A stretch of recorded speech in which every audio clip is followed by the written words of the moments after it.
If you're in Osaka, Japan, hindi talaga pwedeng hindi nyo mabisita ang Nara City. Less than 1 hour lang kasi ito from Osaka, kaya naman pinupuntahan talaga ito ng mga turista. Ang Nara City ay bahagi ng Nara Prefecture. Sikat itong Nara sa kanilang free roaming beers, mga temples, and shrines. Kaya naman if hanap nyo budget and tipid itinerary, well, perfect na perfect ang video na ito. If you're new to my channel, my name is Toksami, and tara, sama kayo sa aming adventure dito sa Nara.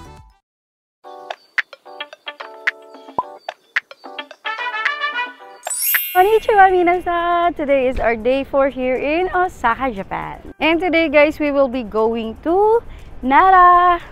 Yes guys, yung Nara na kilala sa kanilang Deer Park, and marami pang iba, but basically Deer Park talaga yung naiisip ng mga turista basta Nara. But aside sa Deer Park guys, ay mag-e-explore tayo doon and tingnan natin kung ano yung mga tourist spots na pwede pa nating mapuntahan sa isang araw na itinerary sa Nara. Paano nga ba makakapunta sa Nara?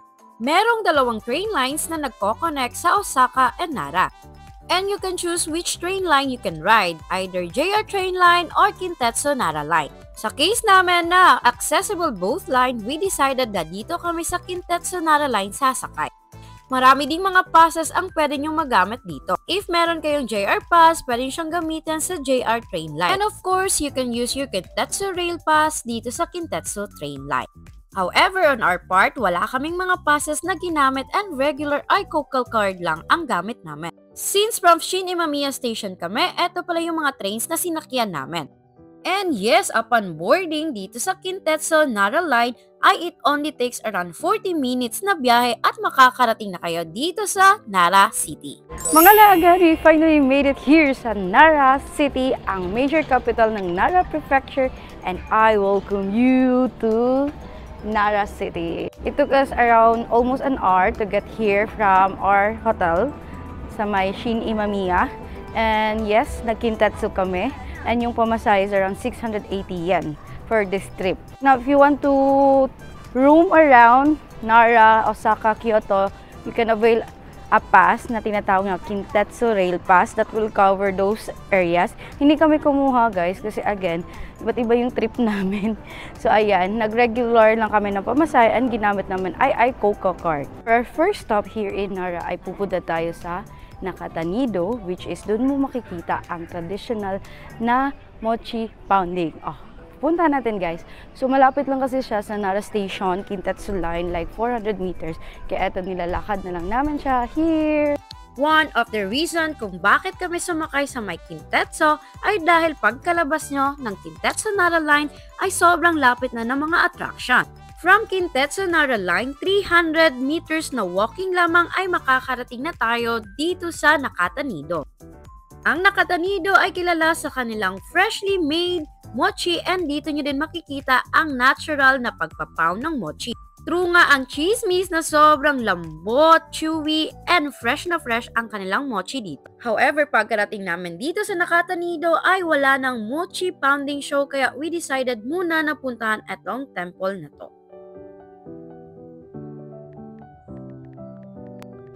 So, yun nga guys, 12:30 PM pa yung traditional pounding doon.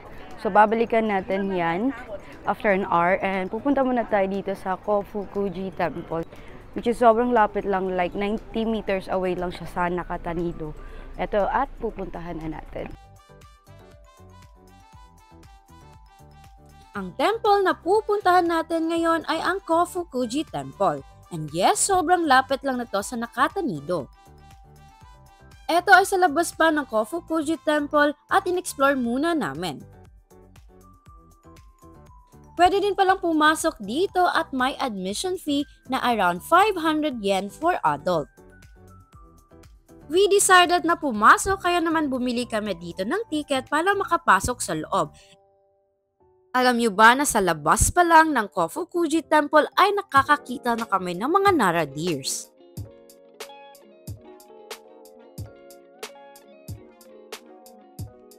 Upon entering Kofukuji Temple ay eto yung view na bubungad sa inyo. Napaka-interesting pala ng history ng Kofukuji Temple. With history of more than 1,300 years, ang Kofukuji Temple ay one of the famous and oldest temple here in Japan. Ito pala yung brochure na binigay sa akin and ito din yung makikita nyo sa loob ng Kofukuji Temple. Napaka-interesting talaga kaya naman isalin nyo ito sa inyong itinerary pag pupunta kayo dito sa Nara, Japan. Pagkalabas namin sa Kofukuji Temple ay sinalubong na naman kami ng mga Nara deers. Nakakatuwa talaga silang makita and excited na akong makipag-bonding sa kanila. However, meron pa tayong babalikan which is ang Nakatanido Mochi Pounding Show. Kaya naman we decided na bumaba at balikan ang Nakatanido. Along the way, eto pala yung view na makikita nyo. And maa-amaze talaga kayo sa napaka-traditional and napakatahimik na vibes ng Nara. Kung naghahanap naman kayo ng stamp ay merong available dito sa Tourist Information Center. And makikita nyo ito sa labas lang ng Kofukuji Temple. Dito ay makikita nyo din yung mga guidelines para maiwasan na mapahamak with the Nara deers. And while going back sa Nakatanido ay nakita namin itong napakagandang view ng Starbucks na harap lang ng Sarasawa Pond.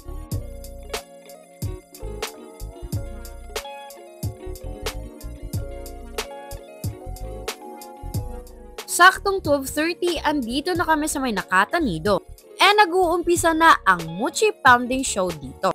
Sobrang dami ng tao kaya naman hindi ko na talaga nakita ang Mochi Pounding Show and we decided na kumain na lang ng lunch dito.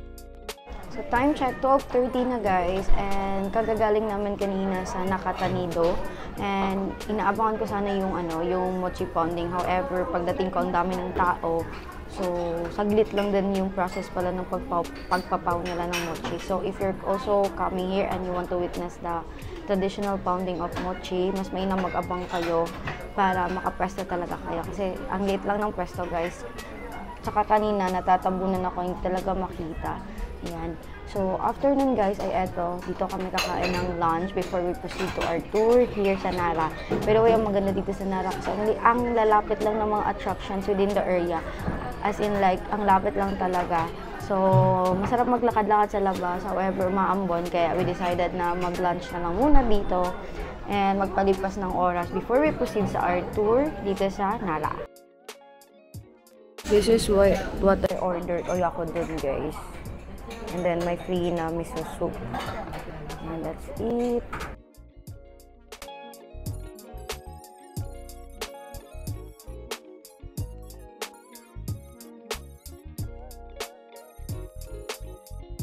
After eating our lunch, ay eto going na kami sa ating next destination which is ang Nara Deer Park.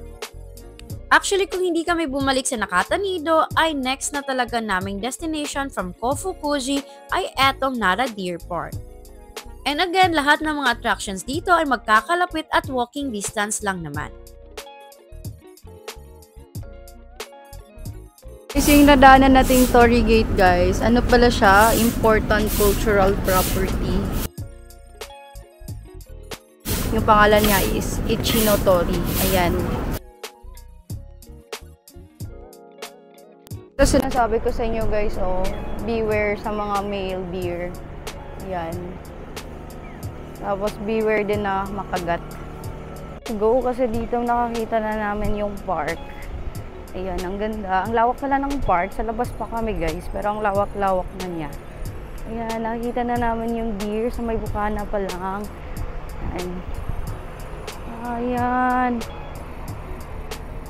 So first time pala namin dito sa may Nara guys. Kasi nung first napunta namin sa Osaka, Kyoto lang kami guys. Tapos nag-Tokyo pa kasi kami. Kaya wala na kaming other time to go here sa may Nara. So buti na lang today ay naisipan namin pumunta dito sa Nara Park. Actually, nakaka-amaze nga pala dito guys. Hindi ka expect ganito pala kasaya dito. Yeah, yung experience. Sa nakakatuwa makakita ng mga deer na palakad-lakad lang. As in like, kahit saan makakakita ka. So let's buy some food for the deer. Ay, Nara National Museum na pala yun guys. Nara National Museum. Papasukin na natin yan guys para ma-include nyo din sa itinerary nyo. So ito yung isang deer guys, so parang wala sa mood. Male ata to guys, eh. Putol yung sungay niya. Ayan! Ayan! Ang dami nila. Konnichiwa! Konnichiwa! Ah, wala mo kay food. So, hanap muna tayo ng biscuit guys para lumapit sila sa atin. Para magpakain tayo. Ang saya, ang ganda. Ang gandang experience na to guys. If you're first time here and may time kayo, consider nyo talaga pumunta sa Nara guys. Kasi iba't iba kasi yung feels, iba't ibang prefecture. So here in Nara, iba yung feels niya, iba yung vibes niya. Yeah. Ang ganda ng feeling dito. Ayan. Para makapag-interact sa mga deers ay bumili muna kayo ng deer cracker which costs around 200 yen. And ang deer cracker pala dito sa Japan ay tinatawag nilang Shika Senbei. Safe naman daw itong ipakain sa mga deers kasi it is made of flour and rice bran. Wala din daw itong sugar kaya safe na safe daw ito and healthy para sa mga Nara deers. And yun na nga, nag-attempt na akong mag-interact sa mga deers. However, hindi nila ako pinapansin. Maybe because busog na busog pa sila.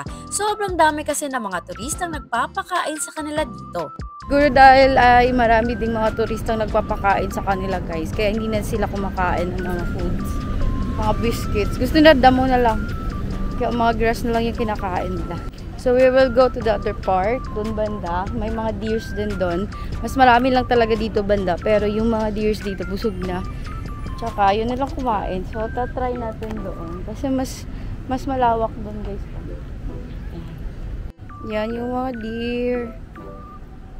While on our way sa kabilang side ay nadaanan ko tong deer na to and sobrang happy kasi hindi niya ako ni-reject.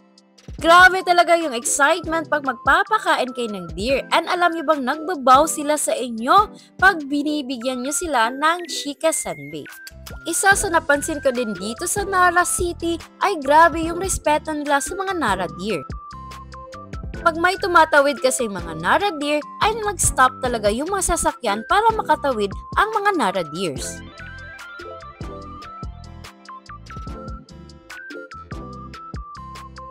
September or summer pala sa Japan nung time na pumunta kami dito sa Nara. And napapansin ko, mostly sa mga Nara deers ay tumatambay sa ilalim ng puno o yung iba nag-chill sa may mga tubig. Di naman kasi maipagkakailan na sobrang init at humid dito sa Japan. Kaya siguro ang mga Nara deers din ay gusto na lang tumambay sa mga tubigan.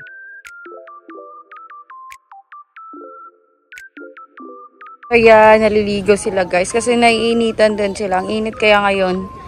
Yan. So dyan sila sa may tubig. Tubig kasi yung green na yan guys. Oh. Ayan.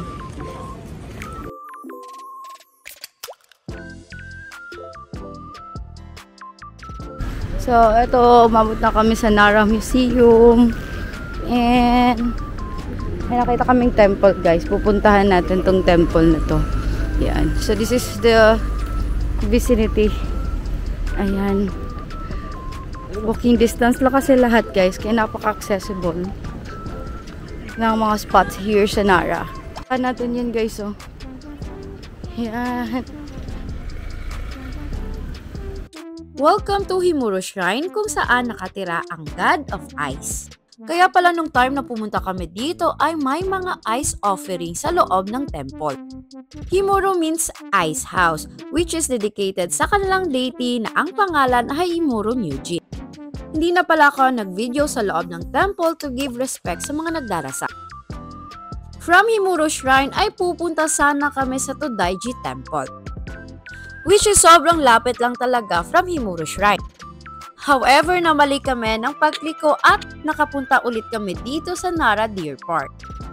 Late ko nang na-realize na sobrang lawak pala ng Nara Deer Park, which is based on my research is around 660 hectares. Grabe guys, ang lawak pala ng Nara Park. So, Nara Park pa pala to guys, yung nilalakad namin.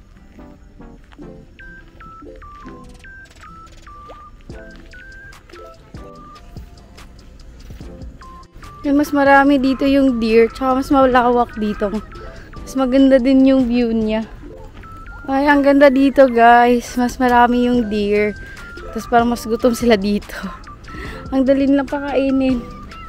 Yan. Yan. Puti na lang nagaway kami dito while on our way to Daiji Temple.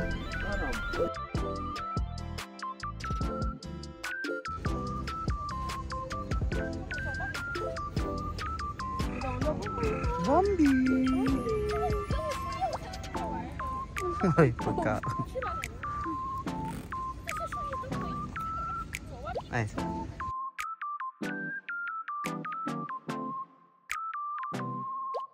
So guys, dito banda guys, while on our way sa Daiji Temple, make sure na makapasok kayo dito guys. Kasi alam nyo, kung doon lang kayo sa may bukana, magpapakain, mostly busog na yung mga deer doon.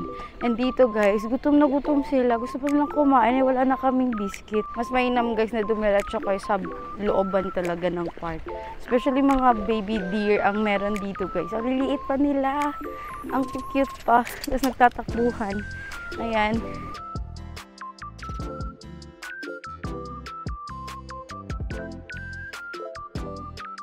It's a good thing na nagawi kami dito kasi na-enjoy ko na naman ang makipag-bonding sa mga Nara deers.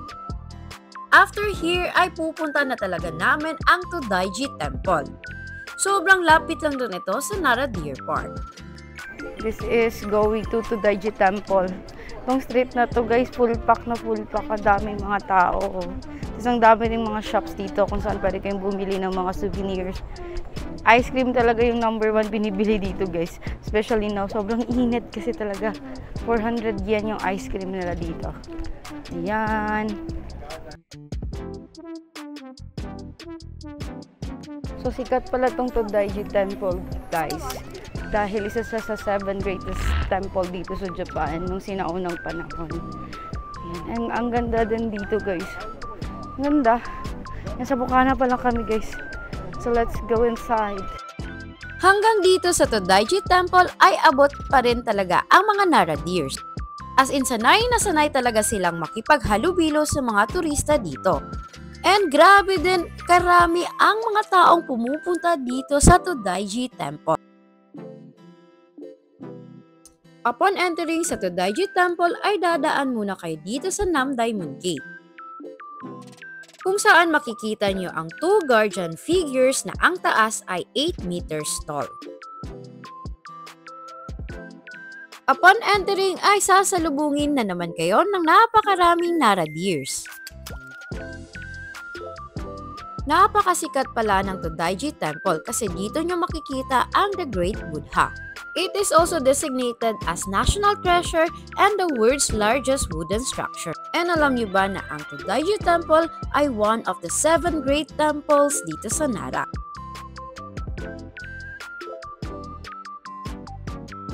Ang temple sa labas. Ang ganda guys. Ang laki niya. As in, ang laki. Yan. Dito lang tayo guys kasi sobrang dami na ng tao dun. Tsaka hindi na kami papasok. Dito na tayo. Yan. Ang laki niya guys. Grabe. Tingnan nyo. Tapos ang lawak din ng area guys. Kasi eto front pa to guys eh. Yan. Front pa to siya. So yan yung temple. Tapos doon naman yung entrance doon. Sobrang lawak ng Daiji Temple dito sa Nara. Hi! Welcome to Daiji! Here in Nara. So we're going home na guys. Kasi ang dami ng tao dito. So slowly walking towards the Kintetsu Nara Station. So along the way, let's stroll na lang kung anong meron and makita natin while going back to station. Also, medyo umambon na. Ayan. And ang dami ng tao ngayon, guys. 3:30 PM. Sobrang dami ng tao. Ayan.